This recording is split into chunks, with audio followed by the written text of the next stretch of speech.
Hi,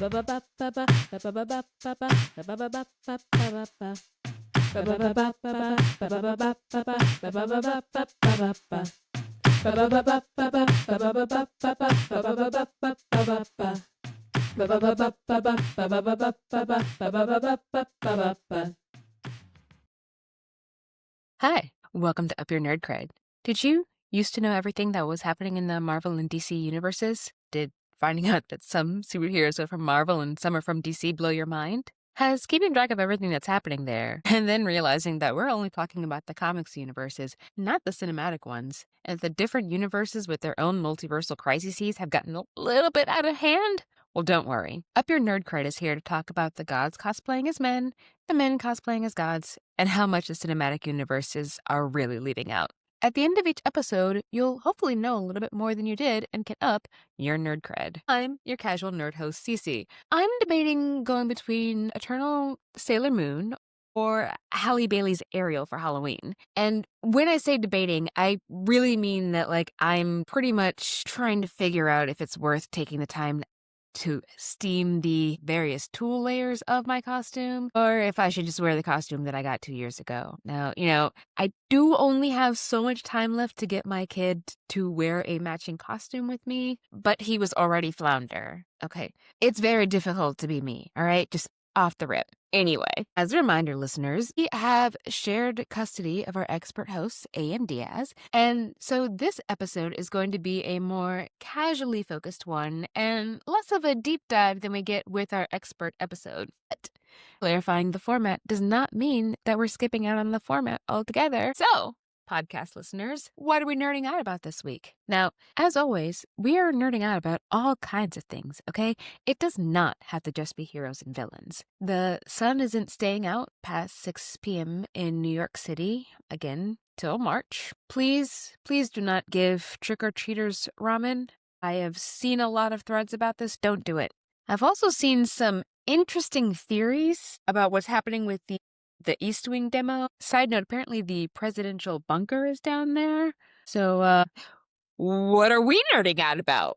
Very, very different things. Well, I will say, though, that I did mention this summer that I had been gardening, gardening. Okay, maybe both kinds, but don't tell my mom, okay? All right. But I am pleased to show you the bounteous harvest from my tiny garden.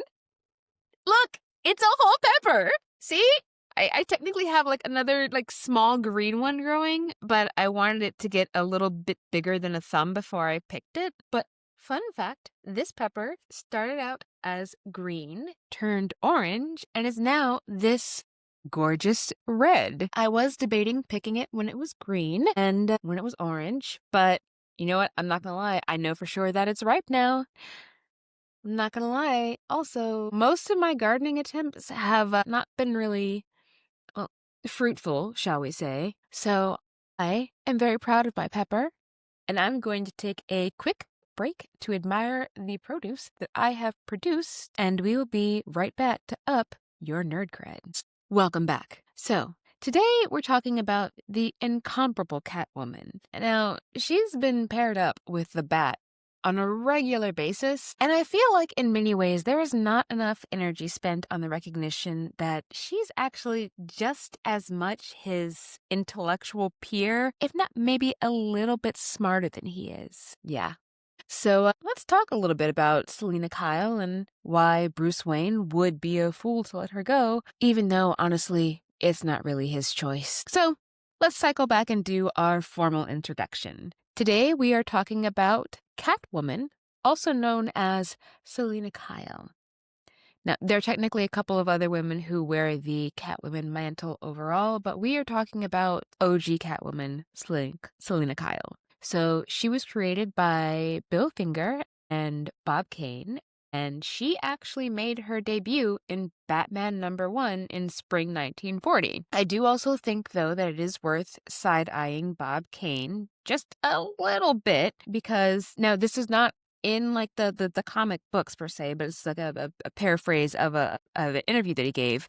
But he essentially was just like, well, men are more like bats, more like dogs, and women are more like cats. And, he referred to that as like the cool, detached, unreliable vibe that he attributed mostly to women. Kind of sexist, that. He actually seemed to be a bit aware that he was being a bit of a chauvinist, but for some reason, he seemed to not understand why women wouldn't necessarily want to remain friends with him after a breakup, because he didn't have to deal with men not wanting to remain friends after a breakup. I'm guessing because he wasn't dating men and then breaking up with them.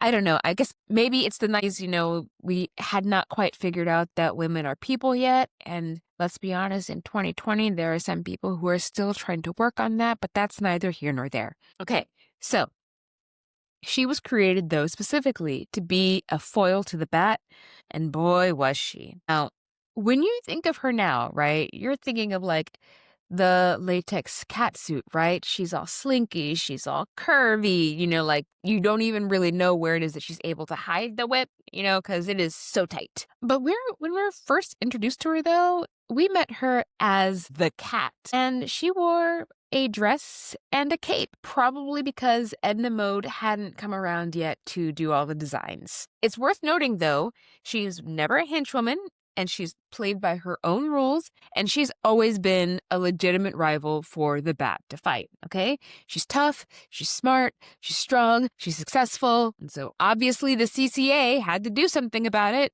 Oh, can't be glamorous. So the Comics Code Authority meant that the glamour puss had to be shunted off to the side for a little over a decade. Now, did they specifically mean her when they said it? Who can say? I don't know. But she made being bad look too good, and obviously we can't have that. So she was banished from the comics for about 12 years or so until the CCA started to loosen up some. She made appearances here and there in various series. She actually came back in the Superman's Girlfriend, Lois Lane comic in 1966. We didn't really get any good Catwoman adventures until Dennis O'Neil and Frank Miller started to actually bring her back with some real depth. So when we actually get to Batman Year One in 1987, she's being reimagined as less of a generic cat thief or cat burglar, and more someone who's surviving some of the worst parts of Gotham. She's taking control of her life. She's protecting the East End of Gotham from far worse than is actually happening as it stands, right? Any redemption that she has found in her actions is something that she's completely chosen for herself, okay? So at a point in time, she worked as a former dominatrix, and she took a child in who was being sex trafficked by the pimp that she used to work for to make sure that that child stayed safe, okay? This lady sat there and anti-heroed her way to the point where she was actually getting set up for a full mayoral run at some point, okay? Also, side note, it is early voting as I'm posting this, so if you're in New York City, you're Team Mandami on this podcast. Hey! Anyway, Batman may be the world's greatest detective, but honestly, that's the level that he needs to be on to be able to track her down after her heist, okay? She was originally created as his foil, all right? Now, she has also teamed up with some of Gotham's other sirens, Poison Ivy and Harley Quinn. Actually, go back to the Harley episode to hear a great story about how Selina helped Ivy come back from near death. It's really great. And also, but no, she consistently evades Batman whenever she wants to. Has he caught her before? Of course, multiple times. Has she caught him before? Yes, multiple times. Now, has she pretended that it was for nefarious purposes when she was low-key making sure that he was okay? Look, we've all done some really weird and awkward things when we're really into a guy, right? Right? Yes, right? Yes. So, but even with that though, she's not so into him that she's not able to focus on what it is that her own needs are, right? Because here's what it is about Bruce and Selina, just the two of them as a pair, right? They get each other in a way that no one else really can, okay? He plans for every single contingency. She's all instinct and improvisation. He saves Gotham by knowing it. She saves it by living it. Do they agree on the methods? No. Do they understand each other's why? Yes. So that's why across every reboot, every retcon, no matter how many timelines DC breaks, puts back together, and breaks again, the two of them are always going to find their way back to each other. It's because honestly, their relationship has always been built on a choice. Every time they come together, it's because they decide to try. And every time they walk away from each other, it's for a reason that actually makes sense, right? She is with Bruce because she loves him. Selina loves him, not the Wayne fortune, not the Wayne name, him. They fight, they flirt, they disappear, and somehow the next time there's a rooftop, they're both already there. I mean, look, honestly, as much as I would like them to end up as couple goals, it's not happening. I mean, look, okay. They almost fully got married for real, okay? In Tom King's Batman run, right? In 2016 to 2018, right?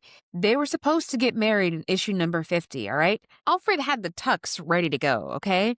But Selina called it off at the last minute because she realized that marrying him might make him too happy or happy at all. And Gotham can't have a happy Bruce. It needs Batman to be a little bit broken. And honestly, it's even worse than the One Day More breakup because, like I said, it's for the right reasons. In a city full of masks, they are somehow able to see each other truest through them. Although I will note that being able to see who you truly are in spite of the mask isn't necessarily the best for everyone. I don't want to go too deeply into it, but you should look up the interaction that she and Black Mask had. Put it to you this way. Do you remember the time that the Dalek found out that River Song did not adhere to the same rule set as the Doctor? Similar situation, yeah. Although it is worth noting that the 1 year later storyline where we're actually introduced to Selina as a mother and she's moved away from the life of crime she'd been working her way through, trying to give herself her baby a normal life. She was sitting there trying to raise Selina Kyle by herself because she wanted to create the best life for her kid that she could, something that was better than the life that she had coming up. Again, not going to go too deeply into it, but she had it very, very rough coming up. And the fact that she got to where she did is through pure grit and determination. So it is worth noting, though, that somebody's nosy behind came around in some continuities and popped out, turning about to be the father. Like, come on, Bruce, you're popping out a child with another female enemy? If I had a nickel for every time he's done that, I'd have 2 nickels, which isn't a lot, but it's weird that it happened twice, right? All right? Yes, technically her parentage does depend upon the specific universe.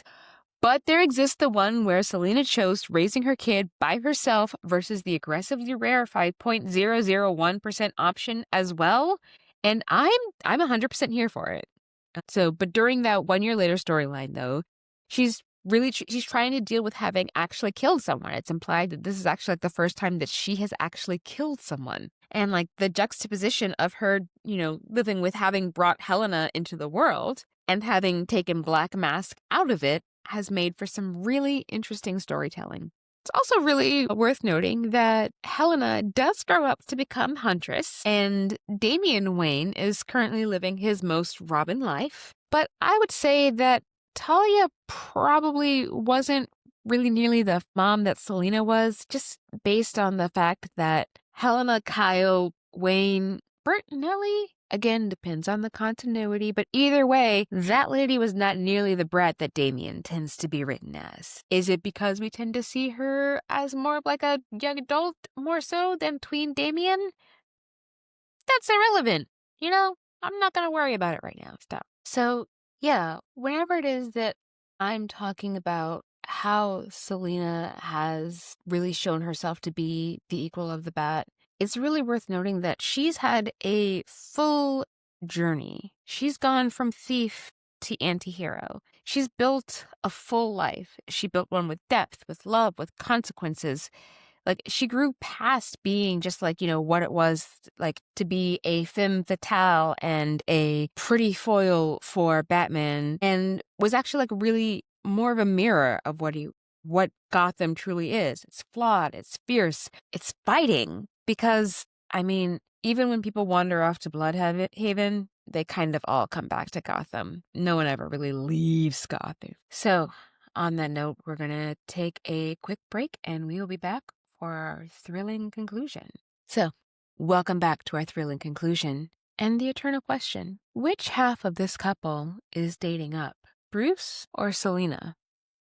Because, I mean, sure, he's a billionaire. His name is all over Gotham City. Well, at least his family's name is all over Gotham City. But she truly knows herself, and she has the ability to have enough. Selina Kyle is who she truly is. As the old folks used to say, enough is as good as a feast. And honestly, the fact that both of them choose black leather to wander around for the evening, and the fact that she has a whip as her main weapon, I'm just saying that them tussling on the streets as enemies might low-key just be foreplay.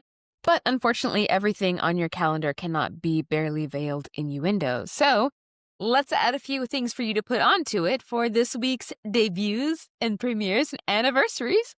So on October 24th, 1978, we have the debut of James Rhodey Rhodes, a.k.a.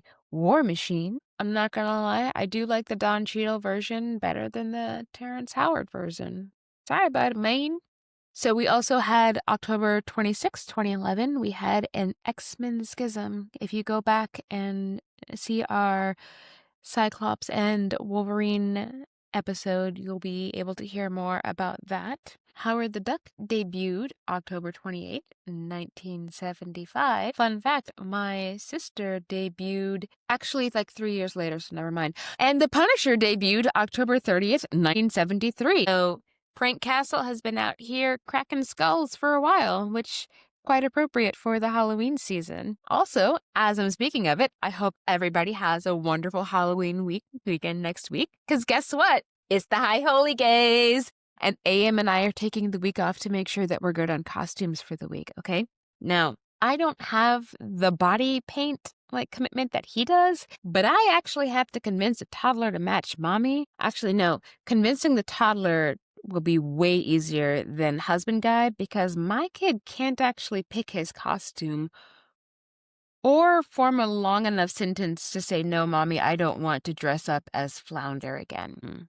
Might be Ariel for Halloween this year. So, listeners, it seems we've come to the end of our podcast. I know. You're devastated. How could it possibly be over so soon and with a hiatus week as well? What? I understand. But don't worry, our next episode will be out soon, and of course, the archives are always there for you. Nerd cred takes time to build, but if you can walk away from a relationship with a billionaire with your ethics intact, you're either Selina Kyle or Mackenzie Scott. And now it's time to mention that we have an Instagram.